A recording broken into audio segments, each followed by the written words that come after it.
spending 3 hours meal prepping for your fertility diet might actually be lowering your chances of getting pregnant. I know that sounds completely backwards, but what's really happening is way more important than anyone's talking about. And by the end of this video, you're going to understand why the women who stress less about their food are often the ones who conceive first. Here's the thing, you've been told you need organic everything, that you need to cook every meal from scratch, avoid 17 different food groups, and basically turn your kitchen into a full-time job. And maybe for the first week you actually did it. You batch cooked on Sundays, you packed those mason jar salads, you felt amazing. But now you're ordering takeout at 9 p.m. because you're too exhausted to even think about cooking another perfectly balanced meal. And then the guilt hits. Let's talk about what nobody else is saying. Fertility diet burnout is destroying more chances at pregnancy than it's creating. And I know that sounds extreme, but let's zoom in on what's actually happening in your body. Stress is one of the biggest fertility killers out there. When you're spending hours every day obsessing over meals, reading labels until your eyes hurt, and drowning in guilt every time you eat something that wasn't home cooked, your cortisol levels spike. And high cortisol, that messes with your reproductive hormones in ways that no amount of organic kale can fix. In reality, the fertility industry has convinced us that if we're not doing everything perfectly, we're failing. You need the grass-fed beef, you need the wild-caught salmon, you need to soak your nuts overnight, you need to make your own bone broth, and sure, those things are great. But here's where it gets complicated. When the stress of doing all of that becomes worse than just eating a normal, healthy meal, we've created a bigger problem. I've watched women cry because they ate regular eggs instead of pasture-raised ones. I've seen people skip meals entirely because they didn't have time to cook something fertility approved. This isn't wellness. This is diet culture wearing a fertility costume. But what if you could get perfectly balanced, anti-inflammatory fertility meals without spending a single hour in the kitchen? If you want to skip the cooking stress entirely and just focus on consistent nourishment, you need to check out the Archo fertility program. They handle all the complex stuff, the sourcing, the TCM balancing, the low glycemic cooking, so you can actually stay consistent without the burnout. I'll link them below, but stick with me because I'm about to show you exactly why this burnout is sabotaging your hormones in ways you might not expect. Now, let's talk about what actually matters when it comes to fertility nutrition, because once you understand this, you can stop spinning your wheels and start eating in a way that supports conception without taking over your life. It turns out your body needs nutrients, not perfection. There's this idea that every single meal needs to be this perfectly crafted fertility superfood bowl. But in reality, your body doesn't work like that. Your body averages things out over days and weeks, not meal by meal. If you have a really nutrient-dense breakfast and lunch, and then dinner is just grilled chicken with frozen vegetables, your body is completely fine with that. It doesn't reset at midnight and grade your daily performance. The nutrients that matter most for fertility are pretty straightforward. You need enough protein, you need healthy fats, you need folate, iron, vitamin D, omega-3s, and antioxidants. You need stable blood sugar. And you need to not be in constant stress about food. That's really it. But here's where people get stuck. They read that folate is important, so they think they need spinach at every meal. They read that antioxidants help egg quality, so they're making elaborate berry bowls every morning. They read that processed food is bad, so they won't even touch canned tomatoes. This is where the burnout starts. This is where things get interesting. Let me give you some real talk about convenience foods. Not all convenience is bad. A rotisserie chicken from the grocery store, that's not cheating. That's being smart. Pre-washed greens, also not cheating. Frozen vegetables, sometimes more nutritious than fresh because they're frozen right after harvest. Canned beans, totally fine and way easier than soaking dried beans overnight. You're not getting bonus fertility points for making everything from scratch. Mediterranean diet keeps coming up in fertility research as one of the best eating patterns for conception. And here's what's fascinating about that. Mediterranean people aren't spending 7 days a week meal prepping. They're eating simple meals with quality ingredients, grilled fish with lemon, salad with olive oil, some fruit, nuts, bread even. They're not making it complicated. Your grandmother probably didn't meal prep for fertility either. She just cooked regular meals with real ingredients. And somehow, humans have been getting pregnant while eating normal food for literally thousands of years. But in reality, we've overcomplicated this so much that we've forgotten what normal even looks like. What's really happening is that consistency beats perfection every single time. It's not about eating the perfect meal 7 days a week. It's about eating well enough most of the time and not stressing about the rest. This is exactly why I recommend the We Archo program to my clients who are drowning in food stress. The truth is, getting those complex, nutrient-dense ingredients balanced correctly every single day is almost impossible when you're juggling work, relationships, and everything else. We Archo takes that entire burden off your plate. Literally, they handle the sourcing, the balancing, the cooking. You just heat and eat. If you're ready to take the stress off your plate and put amazing fertility supporting food on it instead, use my link below for a special discount. Now let's get into the practical stuff. So what does this look like in real life? How do you actually eat well for fertility without it becoming a part-time job? Start with a simple framework instead of complicated rules. Every meal should have protein, fat, fiber, and color. That's the whole framework. You can hit that in 10 minutes with a million different combinations, and you don't need a recipe for any of them. Protein could be eggs, chicken, fish, tofu, beans, Greek yogurt, whatever. Fat could be olive oil, avocado, nuts, cheese. Fiber and colour come from vegetables, fruits, whole grains. Mix and match based on what you have and what sounds good. Some days it's fancy, some days it's scrambled eggs with frozen spinach and berries. Both work. Let's zoom in on batch cooking for a second, because everyone gets this wrong. You don't need to spend 4 hours on Sunday making a week's worth of meals. Instead, just double your recipes when you do cook. Make extra chicken, make extra rice, make extra roasted vegetables. Now you have components for other meals without dedicating your entire weekend to it. Throw that leftover chicken in a salad tomorrow. Use that rice for a quick stir fry. Eat those vegetables cold with hummus. Here's the thing about your pantry. Keep it stocked with basics that turn into meals quickly.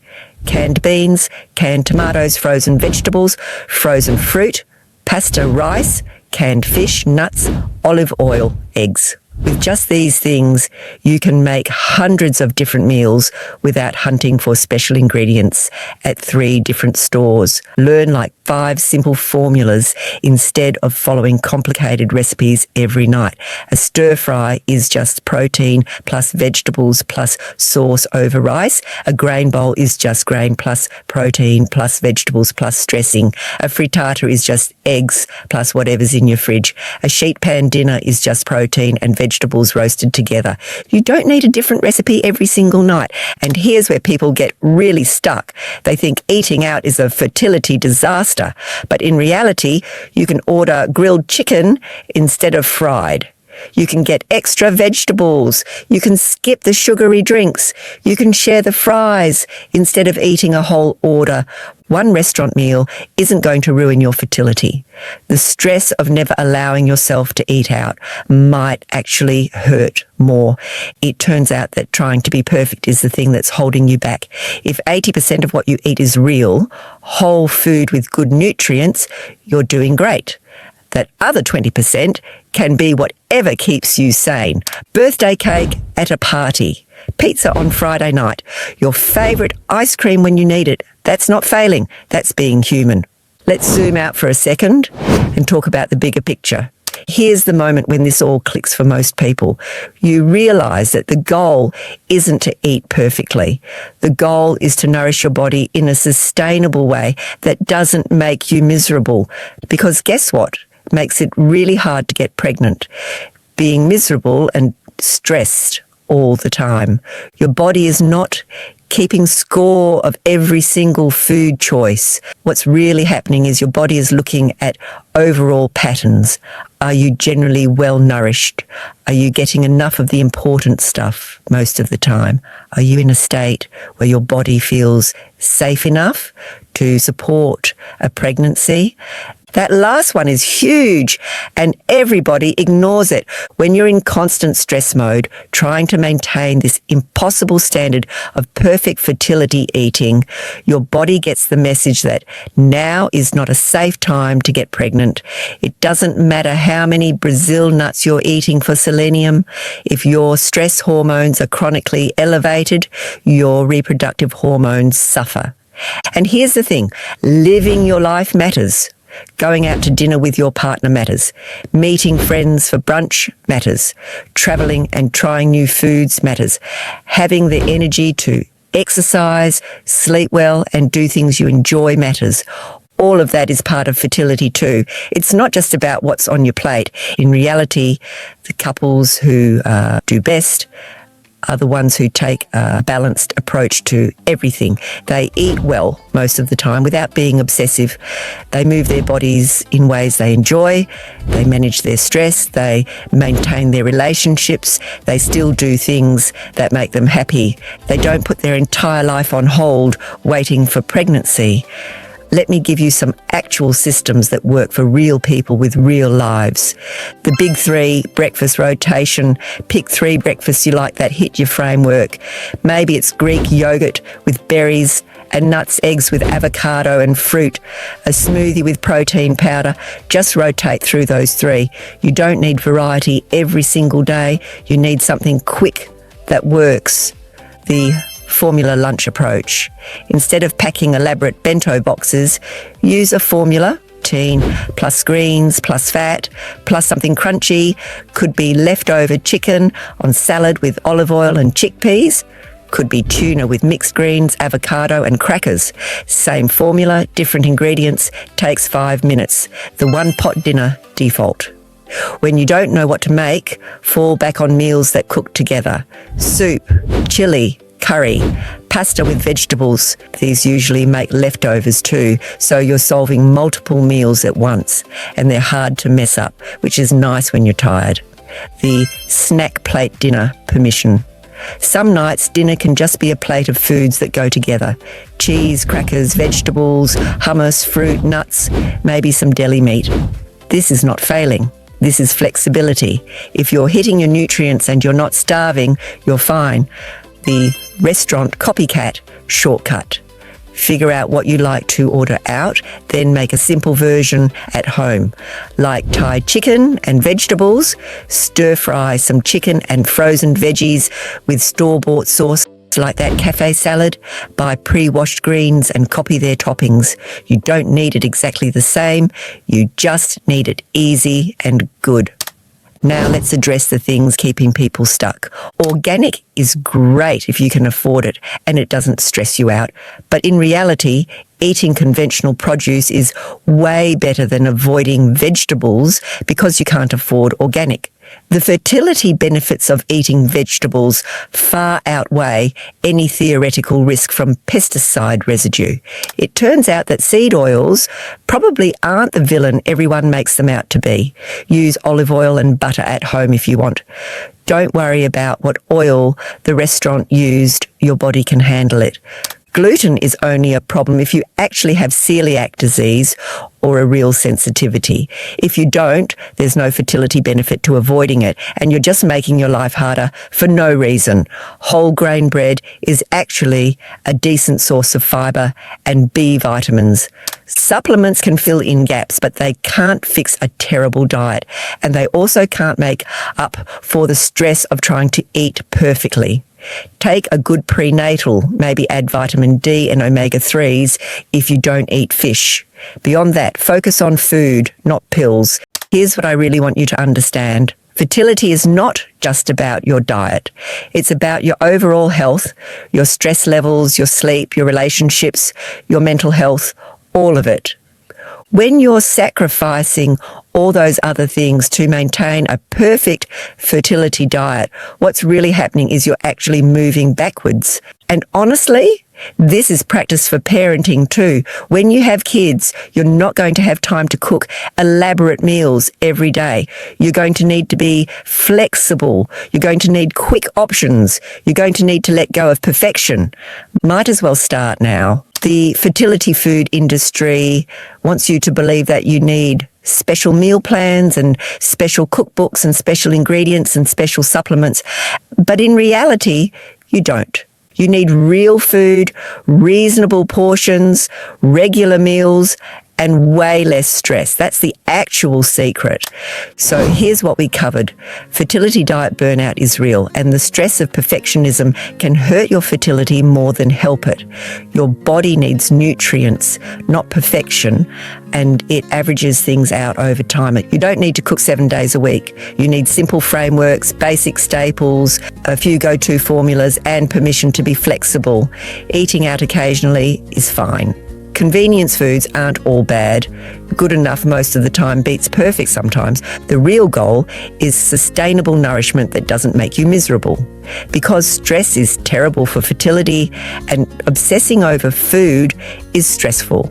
The women who relax their approach often see better results, not worse. Stop trying to earn bonus points with your diet. Stop feeling guilty for not being perfect.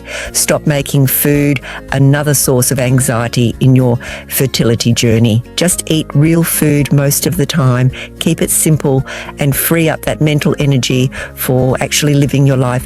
If you know you need the nutrients but you're completely done with the cooking, this is your solution. Get back hours of your week and upgrade your diet instantly with Archo. Click the link in the description to check out their personalised fertility meal program now. If this helped, subscribe so you don't miss the next one. I'll see you in the next video.